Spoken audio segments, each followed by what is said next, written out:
اس سے پہلے جو ہے جتنا میں نے کوشش کیا کہ ٹریننگ کے اوپر میں نے فوکس دیا ہے. اچھا. یہ میرا پہلا ایکسپیڈیشن تھا جو کہ میں اس میں سبمٹ کر سکے. تو جب K2 کلائم کیا تو ایک طرح سے نا امید ہو رہے تھے. وہاں پہ ویدر کنڈیشن بالکل جو ہے نہ ہونے کے برابر تھے, بالکل خراب تھے وہاں پہ. تو کیم 2 لگایا. کیم 2 لگانے کے بعد ہم زیادہ تر بیس کیمپ پہ ہی رہے. تو جس دن ہمارا سمٹ پش تھا اس دن جو ہے ہم نے پراپر میٹنگ کیا. اس میں پھر ہم کیم 2 چلا گیا, کیم 2 سے کیم 3 گئے, کیم 3 سے دوبارہ واپس آ گئے کیونکہ ایکلیمیٹائزیشن بہت امپورٹنٹ ہے کوئی ویٹ سیزن پہ جو ہے. واپس آ گئے اور اس کے دوسرے دن جو ہے ہم کیم 3 چلے گئے. کیم 3 اسپیشلی K2 کا جو ہے جہاں تک مجھے لگا ہے کیم 1 اور ABC اور کیم 2 تک جو ہے بہت ڈینجرس ہے, بہت ڈینجرس. وہاں پہ آپ کو راک فالنگ کا سامنا کرنا پڑتا ہے, وہاں پہ آپ کو جو ہے ایولانچ کا سامنا کرنا پڑتا ہے. یعنی کہ یہ کہہ سکتے ہیں کہ وہاں پہ 100% اگر آپ ٹائم کو فالو نہیں کریں گے, آپ اس کا جو اسپیسیفک ٹائم ہے اس کو فالو نہیں کریں گے تو 100% وہاں پہ کسی مشکلات کا سامنا کرنا پڑتا ہے. ٹھیک ہے. تو یعنی مشکلات بہت ساری ہو بہت سارے سکتی ہیں مشکلات اگر آپ پراپر ٹریننگ نہیں ہوتی ہے, پراپر ویدر کی کنڈیشن کو نہیں سمجھتے, ہواؤں کے رخ کو نہیں سمجھتے, تو مسائل بہت ہوتے ہیں. یونس, بہت اچھی گفتگو آپ کے ساتھ رہی اور بڑے مزے کی آپ نے باتیں کی, اور میں سمجھتا ہوں کہ بہت سارے لوگوں کو آپ کی باتوں سے, آپ کے تجربے سے بہت کچھ فائدہ ہوگا. اور ہمیں امید ہے, یقین ہے کہ آپ جس جذبے کے تحت کام کر رہے ہیں آپ ان تمام تر اعزازات کی طرف آگے بڑھیں گے, آپ وہ تمام تر گول اچیو کریں گے. ہمیں آپ کے عزم پہ اور اس پہ بھی جو آپ نے یہ کنٹینیو کیا یہ سفر, لیکن جاتے جاتے آپ ہمارے دیکھنے والوں کو ایک اچھا سا پیغام دیں گے, جو آپ جیسے نوجوان چاہتے ہیں کہ وہ بھی آگے بڑھنا چاہتے ہیں, وہ بھی کچھ کرنا چاہتے ہیں, لیکن کہیں نہ کہیں اپنے ذہن میں بہت ساری رکاوٹیں انہوں نے ڈالی ہیں. سر سب سے پہلے تو میں ایک چیز کا میں شکریہ ادا کرنا چاہوں گا, کیونکہ جنہوں نے مجھے سپورٹ کیا ہے میں ان کا شکریہ ادا کرنا چاہوں گا. جیسا کہ زاہد راجپوت صاحب ہے, عاطف بھائی ہے, مائیگرن ٹریولز ہے, کھوج ریزورٹ ہے, انہوں نے مجھے بہت زیادہ مجھے سپورٹ کیا ہے. اسپیشلی ہمارے روندو کمیونٹی کے جو نوجوان تھے انہوں نے مجھے بہت سپورٹ کیا ہے. اور باقی جو میں میسیج دیتا ہوں لوگوں کو, میسیج یہ ہے کہ کہیں بھی کوئی ٹریکنگ ہو چاہے ہائیکنگ ہو, آپ اپنے سینئر سے پوچھا کریں کہ آپ نے کب کیسے اور کس ٹائم پہ آپ نے جانا ہے. اور اگر آپ نے کہیں پہ کلائم آپ نے کرتا ہے تو میرا ریکویسٹ ہے, ان سے میرا درخواست ہے کہ وہ سب سے پہلے ٹریننگ کو نہ بھولے. بڑی خوبصورت بات آپ نے کی, اور ہر چیز کے لیے جب آپ نے کوئی منفرد مختلف کرنا ہوتا ہے اور پھر اس کی پراپر ٹریننگ آپ لیتے ہیں تو یقیناً وہاں پر جانا, اس منزل کو حاصل کرنا, منزل پر پہنچنا اور اس گول کو اچیو کرنا جس کا آپ نے خواب دیکھا ہوتا ہے اور اس کے لیے آپ نے بھرپور محنت کی ہوتی, تو پھر اس کو اچیو کرے بغیر آپ رہ نہیں سکتے, اور اس کو حاصل کرنا بھی پھر مشکل نہیں ہوتا ہے, ناممکن نہیں ہوتا ہے, بلکہ ممکن ہوتا ہے. سو محمد یونس, بہت شکریہ آپ کا. ناظرین, ایک چھوٹا سا بریک لیتے ہیں, ایک نئے مہمان کے ساتھ آپ کی ملاقات کراتے ہیں اور ساتھ رہیے گا. ویلکم بیک ناظرین. ابھی جو مسئلہ ہے وہ اگر ہم دیکھیں ہراسمنٹ کے حوالے سے, چاہے وہ جاب پہ یعنی مختلف دفاتر میں خواتین کام کر رہی ہوں, یا مختلف جگہوں میں ٹریول کرتی ہوں, یا کچھ ایسی جگہوں میں جہاں پہ ہم یہ دیکھ رہے ہیں کہ صرف کام کی جگہوں میں نہیں بلکہ بہت ساری ایسی جگہ جب گھر سے نکلتے ہیں سبزیاں لے کے جاتی ہیں تب بھی یہ مسائل کا سامنا ہے. لیکن ان ساری چیزوں کے باوجود اگر ہم دیکھیں قوانین بہت سارے موجود ہیں, قوانین ہوتے ہوئے بھی خواتین کو مسائل کا سامنا ہے. پھر اس کے ساتھ ساتھ بہت سارے ادارے بھی بنے ہوئے ہیں, وہاں پہ کمپلینٹ پہلے درج نہیں ہوتی, جب درج ہو جاتی اس پر بھی عمل درآمد نہیں ہوتا. بہرحال اس ساری یعنی یہ جو ٹاپک ہے اسی پر گفتگو کرنے کے لیے ہمارے ساتھ راجہ شکیل عباسی صاحب ہیں, جو ڈسٹرکٹ بار جو اسلام آباد ڈسٹرکٹ بار ہے اس کے صدر ہیں, اور اس کے ساتھ ہیومن رائٹس کے ایڈیشنل سیکٹری ہیں. مختلف ایکٹیویٹیز خاص کر ہیومن رائٹس کے حوالے سے وہ بڑا ایکٹیولی اپنا رول پلے کرتے ہیں, ایکٹیوسٹ ہیں, سوشل ایکٹیوسٹ ہیں, اور اس پر بڑی مہارت اس ٹاپک کے حوالے سے. عباسی صاحب, بہت شکریہ آپ کا. گڈ مارننگ, کیسے ہیں آپ؟ ٹھیک ہیں؟ تھینک یو جی. تھینک یو سر, آپ نے ہمیں وقت دیا. سب سے پہلے تو میں آپ سے جاننا چاہتا ہوں کہ اس وقت اس ملک میں, دنیا کے کئی ممالک میں مختلف ہر قسم کی ہیراسمنٹ ہوتی ہے اور اس کے حوالے سے پھر قوانین بھی موجود ہیں, پاکستان کے بھی قوانین موجود ہیں, لیکن آپ سے جاننا چاہتا ہوں کیونکہ بحیثیت ایک وکیل آپ ان ساری چیزوں کو بڑے قریب سے بھی دیکھتے ہیں, پھر ہیومن رائٹس کے حوالے سے اگر میں بات کروں, انسانی حقوق کے حوالے سے بھی آپ بڑے قریب چیزوں کو باریک بینی سے دیکھتے ہیں ساری چیزوں کو. کس قسم کی ہراسمنٹ اس وقت ہمارے ملک میں ہے جس سے خواتین جو ہیں پریشان بھی ہیں, حتیٰ کہ میرے خیال میں آج کل مرد بھی کہتے ہیں کہ بھئی ہم بھی آرہس ہوتے ہیں، تو ہوتے تو مرد بھی ہیں. جی بہت شکریہ امین سنگھ صاحب آپ نے مجھے موقع دیا اس بڑے اہم ایشو پہ بات کرنے کا. بنیادی طور پہ امین صاحب بات یہ ہے کہ ہمارے معاشرے میں جو لیک آف نالج ہے، بہت سارے لوگ ہیں ان کو اپنے رائٹس کا پتہ بھی نہیں ہے. اور اسی سلسلے میں اگر آپ وومن کے حوالے سے دیکھیں تو انہیں بہت ساری چیزوں کا جو ان کے رائٹس ہوتے ہیں ان کا پتہ ہی نہیں ہوتا. تو قوانین موجود ہوتے ہیں، ان کی پروٹیکشن کے رائٹس موجود ہوتے ہیں، لیکن ان کو اویل نہیں کیا جاتا. اچھا. لیکن پاکستان الحمدللہ ان ممالک میں سے وہ ایک ملک ہے جس میں خواتین کو بڑی عزت احترام اور ان کو بڑا جو ان کی جو پریسٹیج ہے اس کا خیال کیا جاتا ہے.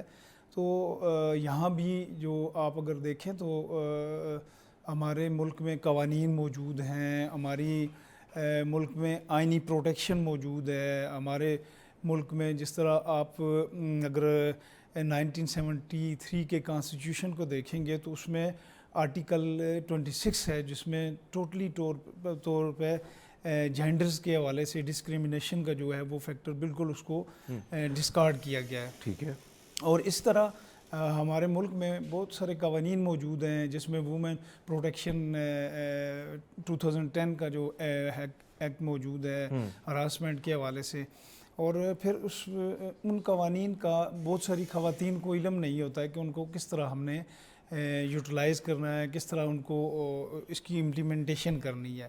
تو قوانین بہت سارے موجود ہیں، اس میں کوئی شک نہیں ہے. اللہ معاف کرے عدالتوں کو، ہمارے جو اس وقت کے حالات ہیں وہ سب کو پتہ ہے. قوانین موجود ہیں، قوانین پر عمل درآمد، یہ گلہ سب خواتین کا ہے. بیسٹ ایک رپورٹر میں بات کر رہا ہوں، ایز اے جرنلسٹ کام کر رہا ہوں میں، بہت ساری چیزوں کو میں نے کیس کو دیکھا ہے. یہاں پہ اب دیکھیں سوشل میڈیا کے تھرو ہراسمنٹ بہت زیادہ ہو گئی ہے. پھر گلی کوچوں میں جو ہے ہراسمنٹ زیادہ ہو گئی ہیں.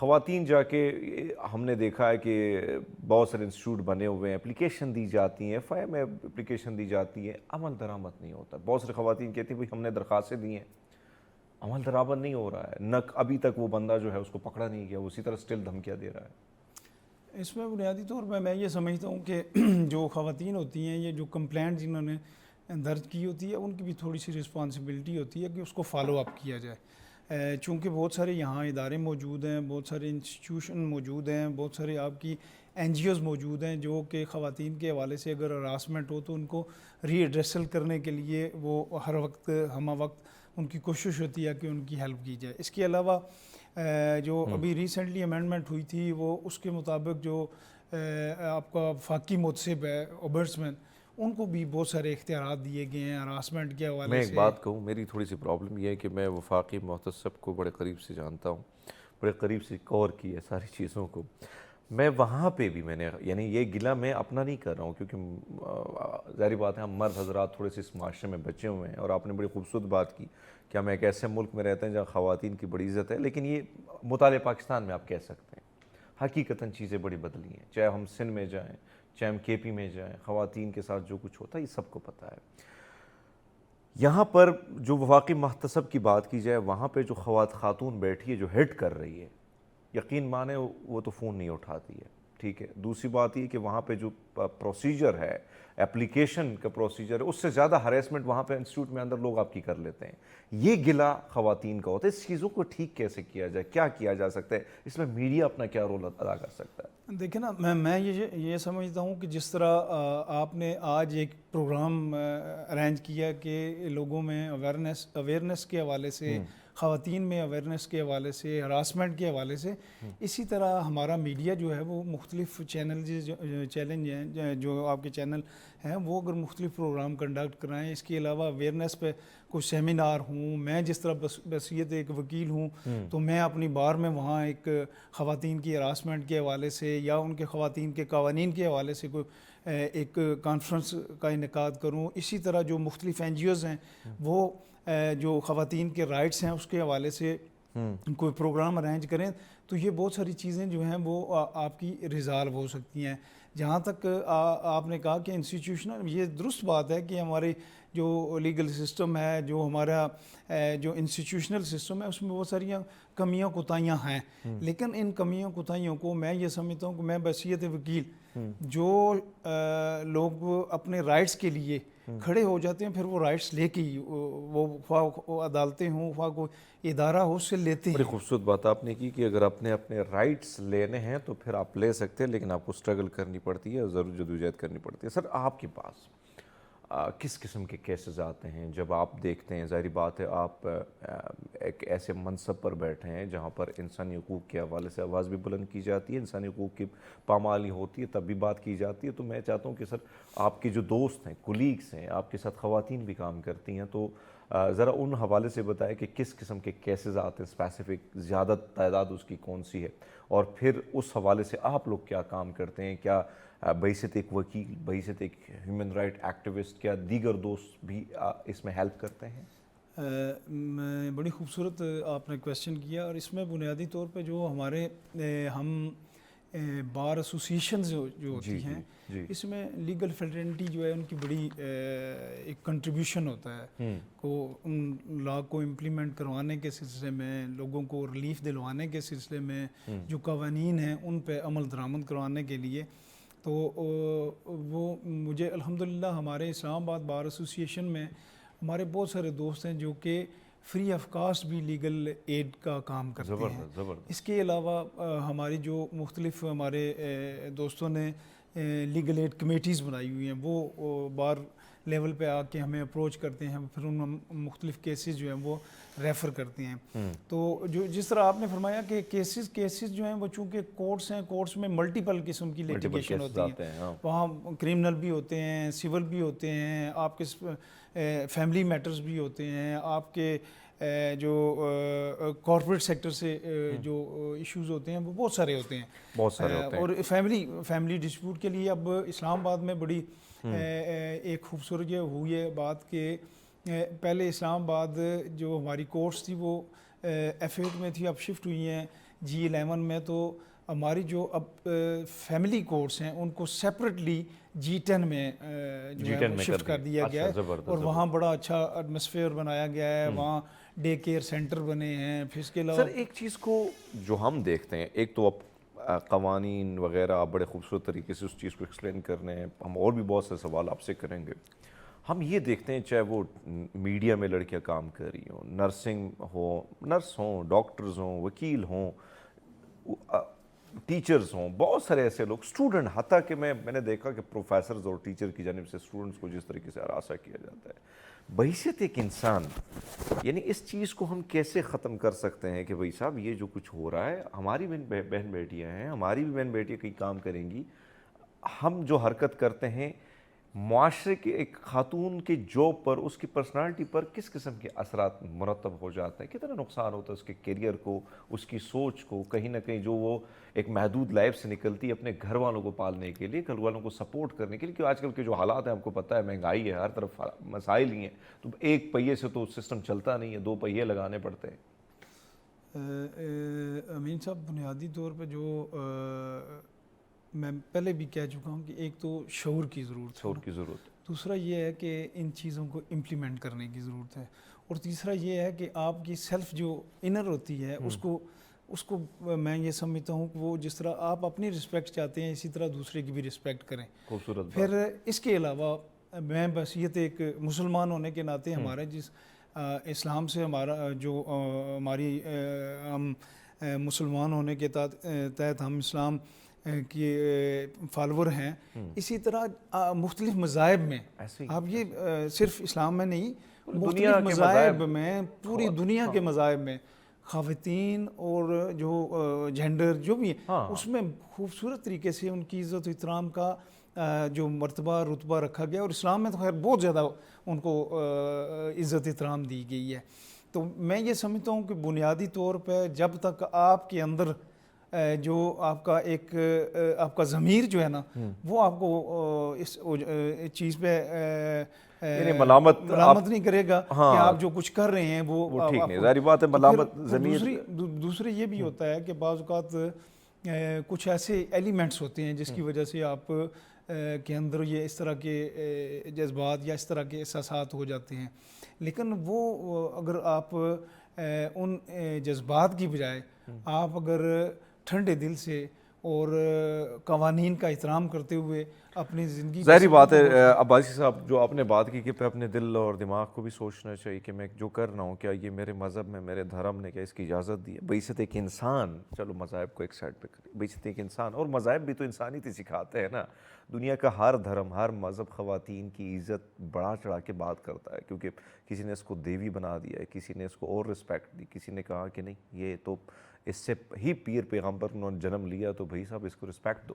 سو بہرحال گفتگو کا سلسلہ عباسی صاحب کے ساتھ جاری، ہم لیتے ایک چھوٹا سا بریک، ہمارے ساتھ رہیے گا. ویلکم بیک ناظرین، گفتگو کا سلسلہ شکیل صاحب کے ساتھ جاری ہے اور ہماری کوشش کہ راجہ صاحب ہمیں وہ ساری چیزیں بتائیں.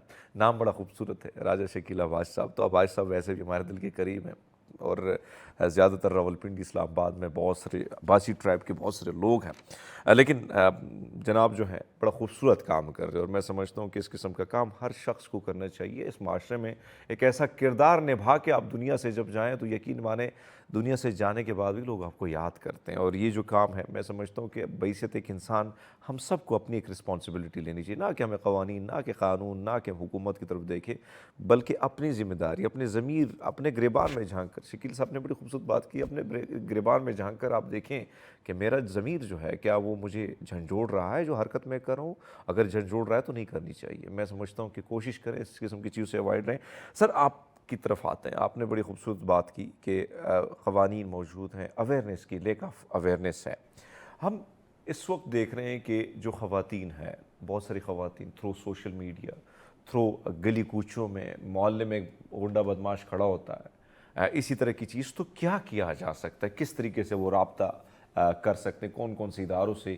آج کل تو میرے خیال میں اپلیکیشنز بھی بنی ہوئی ہیں، تو کیا طریقہ کار ہو سکتا ہے اور کیا اس میں اسی طرح آپ کو آنا پڑے گا؟ کیونکہ ہمارے لوگ تھوڑے سے تھک جاتے ہیں کورٹ کچہریوں کے چکروں سے، کہتے ہیں کہ بھئی سب تاریخ پہ تاریخ.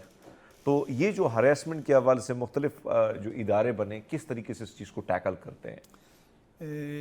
جس طرح آپ نے کہا نا جی کہ اگر کوئی ہراس کر رہا ہے خواتین کو جاتے ہوئے تو اس میں اسٹالنگ اگر کوئی کرتا ہے یا اس طرح کی ایشو ہوتا ہے تو اس میں بھی آپ کا قانون موجود ہے اور اس میں اس کو وہ 3 سال سزا اور 50,000 روپیہ جرمانہ ہے اگر کوئی if any person is committed such like offense. تو وہ بھی ہے. اس کے علاوہ آپ اس وقت تو بڑی آسانی ہے، آپ کو ہیلپ لائن دے دی گئی ہے.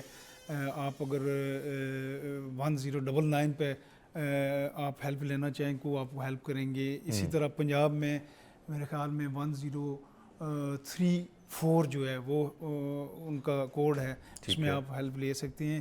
اس کے علاوہ آپ مختلف جو ادارے ہیں وہ ہیں. پھر اس کے علاوہ آپ پولیس اسٹیشن میں آپ کمپلینٹ درج کروا سکتے ہیں. پھر اس کے علاوہ اس کے اگر کوئی یہ جس طرح ہراسمنٹ اگر کسی دفاتر میں کی جاتی ہے یا کسی انسٹیٹیوشن میں کی جاتی ہے تو اس کے لیے قوانین موجود ہیں. پھر وہ آپ اس کے جو سیکشن موجود ہیں 509 PPC ہے، اس کے تحت آپ FIR درج ہو سکتی ہے. پھر اسی طرح اگر if any person interferes in the modesty of the woman اس پہ 354 جو ہے PPC وہ موجود ہے. یہ سیکشن موجود ہیں. اب اس میں جو آپ کے مختلف ادارے موجود ہیں جس طرح میں نے کہا اومبڈسمین موجود ہے. پھر اس کے علاوہ آپ کے مختلف NGOs موجود ہیں. پھر وومن پروٹیکشن جو اچھا عباس صاحب ایک اور چیز، بہت ساری خواتین جو ہوتی ہیں ان کا خیال ہوتا ہے کہ یار دیکھو میرا کام بھی ہو جائے، جو بندہ تنگ کر رہا ہے، جو ہراسمنٹ کر رہا ہے، میں کہیں نہ کہیں پردے میں رہوں.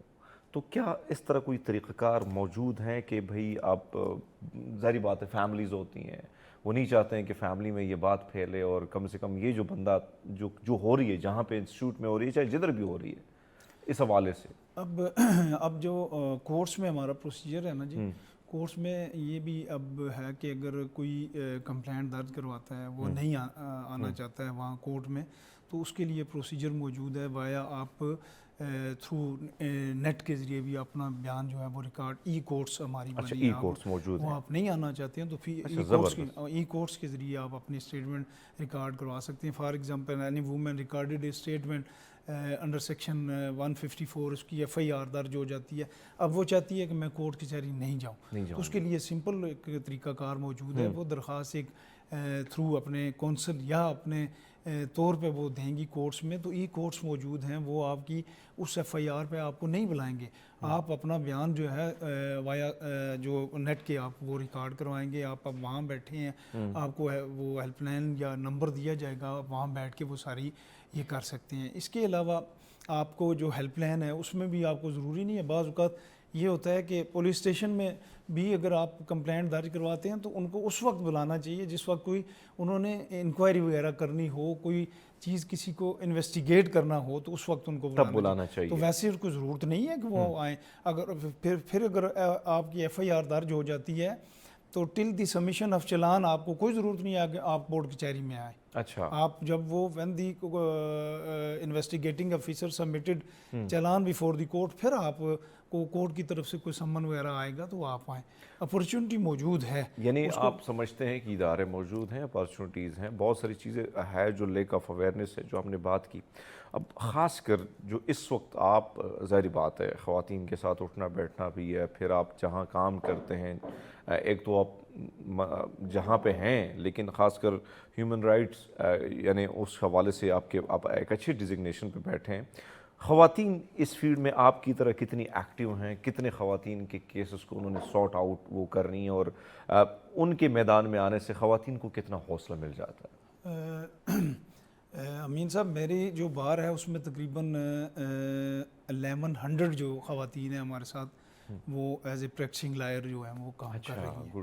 بڑی ایک بڑی تعداد ہے. ہاں یس. اور اس میں اللہ کے فضل و کرم سے میں یہ سمجھتا ہوں کہ ہماری جو خواتین ہیں ان میں کسی بھی مرد سے کم پوٹینشیل نہیں ہے. وہ بہت زیادہ پوٹینشیل ہے ان میں. اور ہماری جو اب جو ہماری ڈسٹرکٹ جوڈیشری ہے اس میں میرے خیال میں کم از کم کوئی 20 کے قریب جو ہیں وہ خواتین ججز ہیں. تو یہ یہاں ہمارے کوئی ایسی ڈسکریمنیشن نہیں ہے. پھر ہماری جو آفس بیرن ہیں، جس طرح میں پریزیڈنٹ ہوں، اسی طرح ہماری جو خواتین ہیں ان کے لیے ایک الگ سیٹ کریٹ کی گئی ہے ایڈیشنل سیکرٹری کی. ابھی ریسنٹلی جو میرے الیکشن ہوئے ہیں 2023-24 میں ہمارے جو ہوئے ہیں 24-25 میں ہوئے ہیں، اس میں ایک ایڈیشنل سیکرٹری کی سیٹ بھی ہم نے کریٹ کروائی ہے. پھر میری اب جو کیبنٹ ہے اس میں 3 خواتین ہیں، ایک لائبریری سیکرٹری ہیں، ایک ایڈیشنل سیکرٹری ہیں اور ایک ایڈیٹرز ہیں. تو یہ ایک ہے.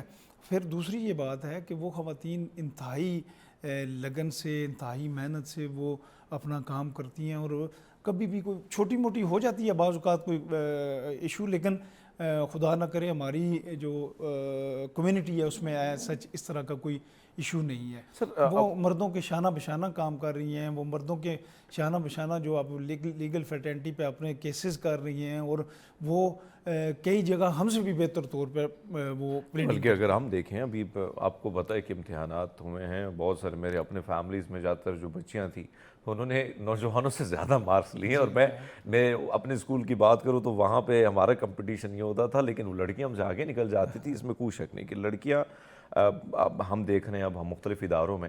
اب ایک چیز جو ہم دیکھتے ہیں، ظاہری بات ہے کہ ایک بہت بڑی تعداد ہے خواتین کی، ینگ خواتین بھی بہت زیادہ ہیں.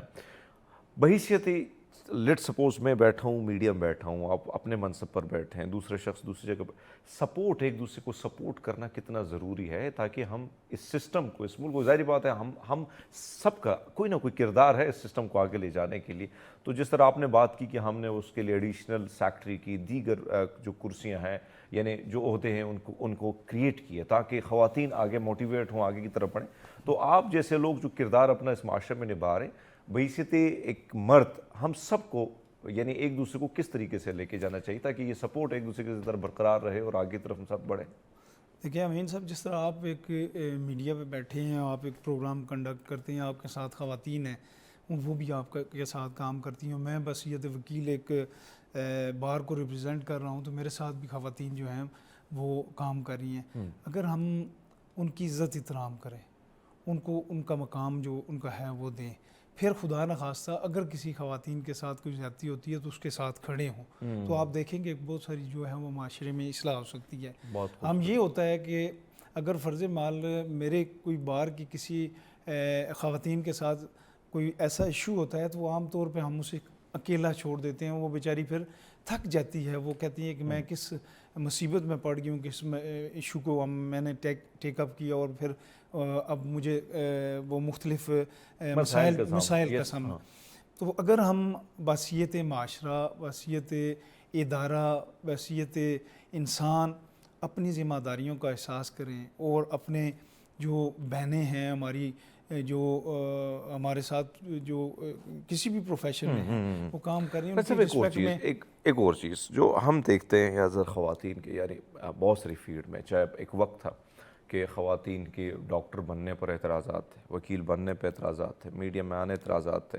خواتین کے آنے کے بعد خواتین کو کتنی آسانی ہو گئی, یعنی اب لیٹ سپوز میں وکیل کے ساتھ میں اگر کھل کے بات ایک خاتون ہے بہت ساری چیزوں کے حوالے سے نہیں کر سکتی ہیں, بہت ساری خواتین کر سکتی, بہت ساری نہیں کر سکتی ہیں, کہ ان کا تعلق کئی ایسے علاقوں سے بھی ہوتا ہے, اور لیکن ایک خاتون اگر بیٹھی ہو تو اسے کھل کے بات ہو سکتی. آپ نے فرمایا کہ بہت ساری خواتین, یعنی 1100 کہ 11,000 آپ نے گنوایا جو فگر, معذرت اگر میں تھوڑی بہت کوتاہی کر رہا ہوں, تو ان خواتین کے آنے کے بعد ان خواتین کے مسائل کتنے جلدی سارٹ آؤٹ ہو جاتے ہیں اور کھل کے وہ اظہار بھی کر لیتی ہیں؟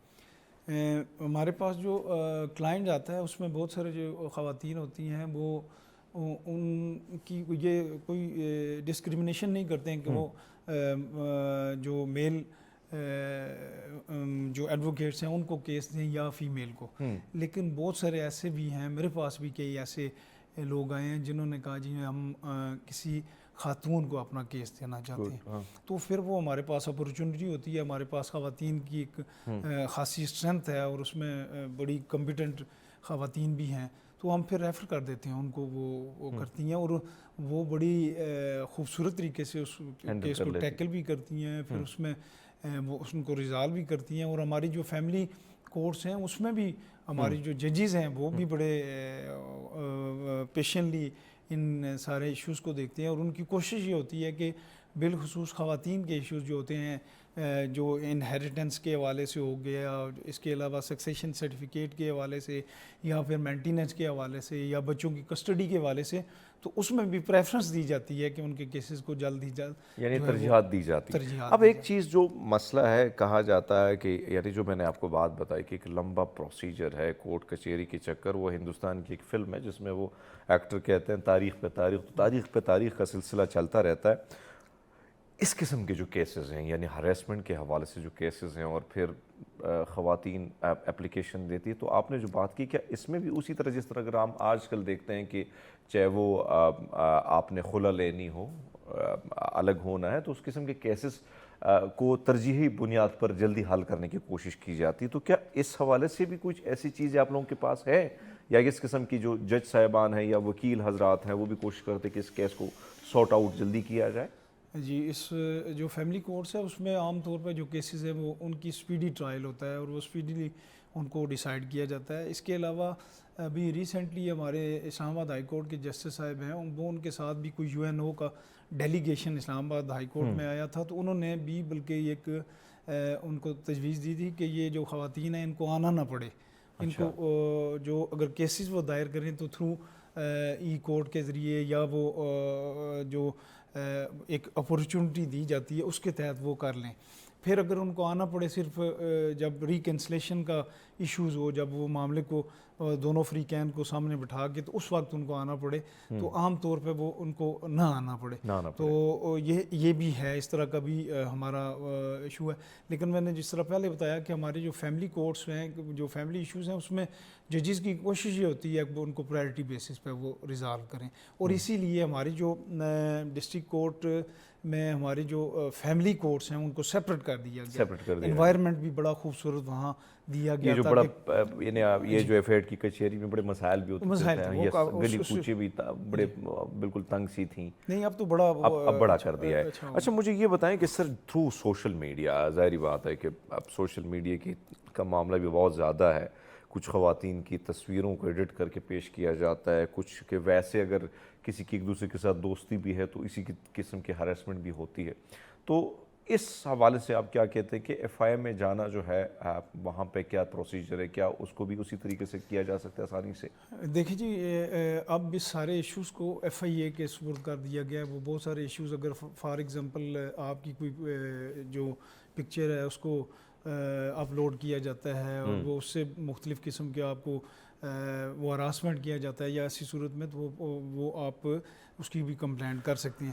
لیکن سوشل میڈیا کے لیے ابھی بھی کچھ چیزیں جو ہیں وہ کرنے کی ضرورت ہے. کچھ مسائل ہیں اور اس کے کرنے کی ضرورت ہے. لیکن جاتے جاتے راجہ شکیل عباسی صاحب، میں چاہتا ہوں کہ خواتین جو ہماری بہن بیٹیاں ہیں ان کو اچھا سے پیغام دے کے جائیں اویئرنیس کے حوالے سے، تو پھر ہم آپ سے بھی اجازت لیں گے. میں بنیادی طور پہ یہ کہوں گا کہ خواتین جو ہماری مائیں بہنیں اور ان کو جو ہمارا معاشرہ جس طرح یا ہمارا آئین جو ان کو رائٹ دیتا ہے، ہم سب کی ذمہ داری ہے کہ ان رائٹس کو پروٹیکٹ کریں، ان کے ساتھ ان رائٹ کی کو انفرنٹ اگر ان کے ہوتے ہیں تو ان کے ساتھ کھڑے ہوں، اور ان کے ان رائٹس کو اگر پروٹیکٹ کریں گے تو معاشرے میں اصلاح ہوگی، معاشرے میں بہتری ہوگی اور معاشرے میں امن و سکون ہوگا. بہت خوبصورت بات، بہت خوبصورت میسج. راجہ شکیل عباسی صاحب جو سوشل ایکٹیوسٹ ہیں، ہیومن رائٹ ایکٹیوسٹ ہیں، ڈسٹرکٹ بار ایسوسیشن اسلام آباد کے صدر ہیں، ان کی گفتگو آپ نے ملاحظہ فرمائی. ناظرین، ایک نئے گیسٹ کے ساتھ آپ کی ملاقات کراتے ہیں. ہم لیتے ہیں ایک چھوٹا سا بریک، ہمارے ساتھ رہیے گا. ویلکم بیک ناظرین. اس وقت سب سے بڑا مسئلہ یہ ہے کہ بھائی صاحب، ہائے میرے گوڈے، دکھ ہے، تکلیف ہے، درد ہے. اور ویسے خواتین میں بھی یہ مسئلے زیادہ ہیں، مرد حضرات میں، لیکن زیادہ تر خواتین کے مسائل اس وقت بہت زیادہ ہوتے ہیں. کیا وجوہات ہیں کہ بہت کم عمر میں بہت سارے نوجوان لڑکیاں، نوجوان لڑکے کہتے ہیں کہ جوڑوں کا درد ہے، تھوڑی سی یہاں پہ پین ہے، بیک پہ پین ہے، مسائل، درد ہر طرف سے، ظاہری بات ہے. پیناڈول لیتے ہیں، ڈاکٹر کے پاس دوڑے لگا لیں. لیکن وجوہات کیا ہیں؟ کون سی کوتاہیاں ہیں؟ کیا ایسی وجوہات ہیں جس کی وجہ سے ہمیں ان درد کے شکار ہم اس عمر میں ہوتے ہیں جس عمر میں کبھی لوگ پہلے گلہ نہیں کرتے تھے، لیکن اب لوگ شکوہ کرتے ہیں کہ ہائے تکلیف ہے، درد ہے. اسی پر بات کرنے کے لیے، خاص کر جوڑوں کی درد کی وجوہات اور دیگر جو درد جسم میں اٹھ کھڑے ہوتے ہیں، اس پر بات کرنے کے لیے ڈاکٹر حریم جاوید ہمارے ساتھ ہیں اسٹوڈیو میں. گڈ مارننگ، کیسے ہیں آپ؟ لگ نہیں رہی ہیں آپ ٹھیک؟ الحمدللہ fine. How are you? Thank you so much, آپ نے ہمیں وقت دیا. ڈاکٹر حریم، اس وقت اگر ہم دیکھیں، ظاہری بات ہے پہلے تو ہم دیکھتے تھے کہ ہماری جو ہے نا دادی اماں، بیبے، آئے میرے گڈے، پتر نہیں چل سکتی میں. لیکن آج کل ینگ لڑکیاں، یعنی جن کے دو بچے نہیں ہوتے تھے، ایک بچہ ہوتا ہے، اس کے بعد کہتی ہے کہ صاحب بہت تکلیف ہے. سو یہ وجوہات کیا ہیں اتنے زیادہ یہ مسائل جو بڑھ رہے ہیں؟ بیسکلی ٹوڈیز اگر میں ایج کی بات کروں تو زیادہ تر یہ ہے کہ the food that we take is not organic. And جیسے آپ نے بتایا کہ پہلے the age of arthritis, we are talking today about arthritis basically. So جو آرتھرائٹس کا ایج گیپ تھا وہ زیادہ تر تھا 40-50 پلس میں. But nowadays it's very common in youngsters جو کہ ہٹ کر رہا ہے اب ہماری پاپولیشن کو 30 ابو. اس کو ہم کہتے ہیں early onset of arthritis basically. So the main cause behind arthritis is obesity. Obesity is very common in our youngsters, may it be male, may it be female. And secondly, the food we take is very important. Unfortunately, we don't take balanced diets. ہم نہیں لیتے ہیں. اس کے بعد ہم we are like very rough eaters these days. اور ہم ساتھ میں اپنی وائٹامن سپلیمنٹیشنس کا خیال نہیں کرتے ہیں، ساتھ میں ہماری فزیکل ایکٹیویٹی نہیں ہے. ڈاکٹر حریم، یہ کیا وجہ ہے کہ جیسے آپ جیسے ڈاکٹرز آتے ہیں اور یہ گلہ شکوہ ہے، جیسے آپ نے بڑی خوبصورت بات کی کہ بھائی صاحب کھانا پینا ہمارا ٹھیک نہیں ہے، اور کیا یہ جو ہم لائف سٹائل ہم نے چینج کیا ہے تو یعنی ہم معذرت کے ساتھ تھوڑی بہت، کیونکہ آج کی جو زی جنریشن ہے، ہم نے جب ریل نہ بنائی ہو، ہم نے جب برگر ایسے اس کا بائٹ نہ لی ہو، تھوڑی سی کالی پیلی نیلی کولڈ ڈرنک کا وہ ایک گھونٹ نہ بھری ہو، ایک ریل ہم نے انسٹا پہ نہ لگائی تو ہمیں اچھا نہیں لگتا. لیکن یہ ریل بناتے بناتے جو زندگی کی اصل ریل ہے، یعنی وہ ریل سے ہٹ کر ریل میں جب جاتے ہیں تو اس کا یہ